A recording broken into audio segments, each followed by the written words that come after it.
बच्चों को फिर जीरो से अंग्रेजी सिखाएं। अब ये मंत्री जी ने कहा कि अवधि है, फलाने मातृभाषा, अरे भाई अवधि है बुंदेली में कौन पढ़ लेगा? आप अपने बच्चों को तो पढ़ाएंगे अंग्रेजी स्कूलों में, और हमारे बच्चों को, मजदूरों को, किसानों के बच्चों को प्राइमरी में पढ़ाएंगे जहाँ पढ़ने की कोई बढ़िया व्यवस्था भी नहीं है। अरे आपने ये पूछा है जी कि जीरो से अंग्रेजी, जीरो से तो नंबर होते हैं, ए से अंग्रेजी होती है, जीरो से थोड़ी होती है। देता है मान्यवर। जब विधानसभा में आपने अंग्रेजी लगा दी, लगाई नहीं है, सुनाइए। जो सी भी है ऐसी ये करते प्राइमरी में, ये भी करने में। आज शिक्षा का इतना महत्व है, शिक्षा के बिना आदमी बेकार, और जितना शिक्षा का विस्तार होगा, ये तो सरकार बहुत विस्तार कर रही है। बड़े एडवर्टाइजमेंट आते हैं दिन भर टीवी में, होर्डिंग लगे हुए हैं जगह जगह, तो बगैर अंग्रेजी के भी कुछ नहीं। अरे भाई बात तो सुन लो। अरे भाई मैं माननीय अध्यक्ष जी, मैं इनसे पूछना चाहता हूँ, खन्ना जी को छोड़कर, अब एक स्वतंत्र उनको छोड़कर, हाँ, दो लोग मंत्री छोड़, वो कोई दो मंत्री, परिवहन मंत्री छोड़, दोनों कोई हाथ उठा दे जिसका पोता है पोती सीबीएसई में ICSE में। उनका पोता है ही नहीं, अभी इतने बड़े नहीं हुए। पोता पोती परिवहन मंत्री का, परिवहन मंत्री की अभी तो शादी हुई है। काफी मांगी। मातृभाषा हमारी हिंदी है, मातृभाषा हिंदी ही रहेगी, वो तो इतिहास में है। पूछिए। मैं ये कहना चाहता हूँ, प्राइमरी में बच्चा पढ़ने जाता है, पूछिए। इनका जो BSA है वो उसकी मान्यता देता है 0 से 5 तक की, 0 से 5 तक की मान्यता देता है BSA। जब BSA उसकी मान्यता देता तो वहां तक आपके अंडर में हुआ वो 25,000 रुपए, उससे 25 से 30,000 की 0 से 5वीं तक फीस ली जाती है। एक तो फीस को कम किया जाए, और मैं ये चाहूंगा प्राइमरी में बढ़िया स्कूल बनाएं, आप मॉडल स्कूल बनाएं, बच्चों को फिर 0 से अंग्रेजी सिखाएं। अब ये मंत्री जी ने कहा कि अवधि है, फलाने मातृभाषा, अरे भाई अवधि है बुंदेली में कौन पढ़ लेगा? कोई एक स्कूल बता दे, अवधि में हो या बुंदेली में हो। तो जब है ही नहीं, आप अपने बच्चों को तो पढ़ाएंगे अंग्रेजी स्कूलों में, और हमारे बच्चों को, मजदूरों को, किसानों के बच्चों को प्राइमरी में पढ़ाएंगे जहां पढ़ने की कोई बढ़िया व्यवस्था भी नहीं है। मैं इनसे ये कहना चाहता हूं। अरे अरे आपस में सब लोग जवाब दे दीजिए प्लीज। मैं ये कहना चाहता हूं कि बढ़िया व्यवस्था बनाओ, जैसे केजरीवाल ने स्कूल बनाए थे बढ़िया दिल्ली में, इतने बढ़िया स्कूल बनाओ अंग्रेजी की शिक्षा। चलिए धन्यवाद।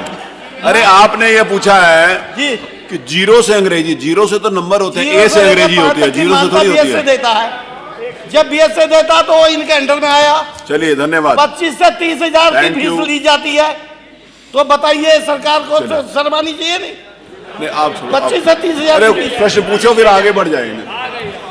मैं प्रश्न ये करता हूँ कि 0 से 5 तक आप सभी बच्चों को बढ़िया स्कूल बनाकर अंग्रेजी माध्यम से भी पढ़ाने का काम करेंगे या नहीं? ये 0 क्लास कौन सी होती है कि 0 से 5 तक? जब जाता है तो 0 से ही। अच्छा ठीक, ओके ठीक। चलिए अगला प्रश्न लेते हैं, जवाब दे दीजिए मंत्री जी।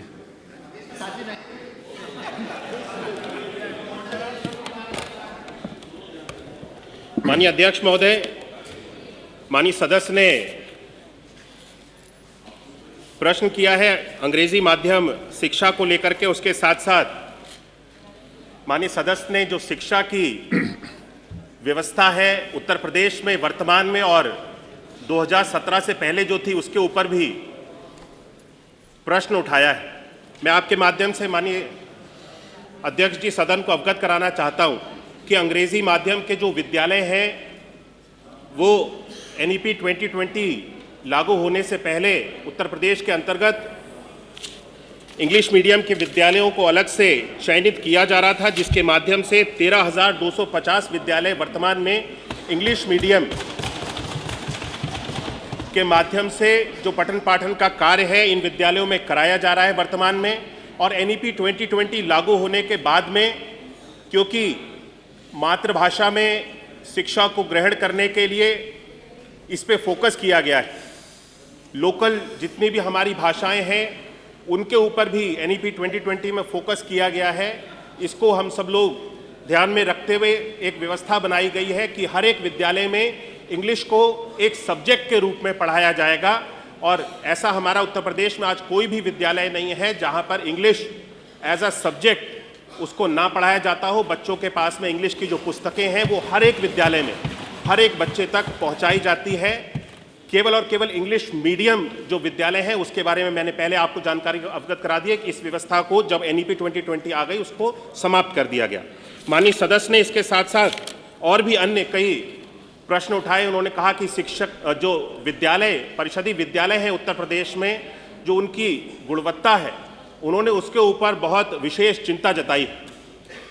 मैं बताना चाहता हूं कि 2017 से पहले अगर जो चिंता माननीय सदस्य ने आज सदन में हम सब लोगों के समक्ष व्यक्त की है, अगर ये 2017 से पहले इसी तरह की चिंता होती तो जो ऑपरेशन कायाकल्प हम सब लोगों को चलाना पड़ा विभिन्न 19 पैरामीटर्स पे, जहां किसी भी उत्तर प्रदेश में परिषदीय विद्यालय में सभी मूलभूत सुविधाएं, ना टॉयलेट, ना क्लास में बैठने के लिए बेंच थे, ना क्लास में पढ़ाने के लिए ब्लैक बोर्ड थे, ना बच्चों के पीने के लिए पेयजल की व्यवस्था थी, ना बच्चों के खाने के लिए किसी शेड की या बेंच की व्यवस्था थी। इन सारी चीज़ों की व्यवस्था किसी भी परिषदीय विद्यालय में मूलभूत सुविधाएं नहीं थी। हमने इनकी सरकार के समय की मैं आपको बात बता रहा हूँ, जो माननीय सदस्य चिंता व्यक्त कर रहे थे, हमने 2017 में ऑपरेशन कायाकल्प का हम सब लोगों ने प्रारंभ किया, और मुझे बताते हुए खुशी है कि ऑपरेशन कायाकल्प के अंतर्गत 19 डिफरेंट पैरामीटर, जिसके अंतर्गत फर्नीचर भी है, स्मार्ट क्लास भी है, आज बच्चों के लिए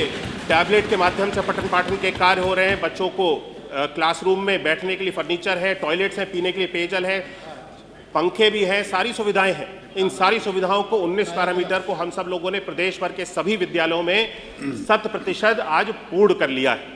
यानी हमारा हर एक परिषदीय विद्यालय मूलभूत सुविधाओं के साथ में आज युक्त हो चुका है।